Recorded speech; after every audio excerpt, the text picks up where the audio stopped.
Proper মাপ সমেত আজকে পাটিসাপটার রেসিপি তোমাদের সাথে শেয়ার করছি।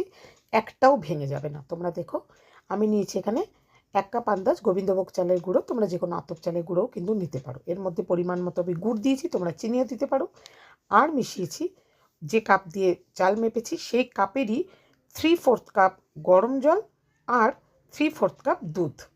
এবার ওটাকে মিশিয়ে রেখে দিয়েছি সাইডে। নারকেলের ছইটা তৈরি করে নিচ্ছি। গুড়টা গলিয়ে আমি নারকেলটা একটু মিক্সিতে করে নিয়েছিলাম, তোমরা কুড়িয়ে নিতে পারো। করে এভাবে ভালো করে মিশিয়ে যখন একটু টাইট হয়ে এসছে দিয়ে দিচ্ছি বেশ কিছুটা গুঁড়ো দুধ।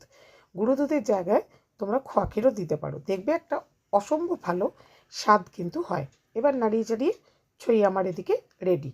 এবার গোলাটা ভালো করে আরেকবার গুলিয়ে প্যানটাকে প্রথমে খুব ভালো করে গরম করে তারপরে ওটাকে সিমে দিয়েছি। এবার একটা ব্রাশের সাহায্যে আমি একটু তেল বা ঘি যে কোনো একটা কিছু ব্রাশ করে এক হাতা করে এই ব্যাটারটা দিয়ে আলতো করে ঘুরিয়ে নিয়েছি।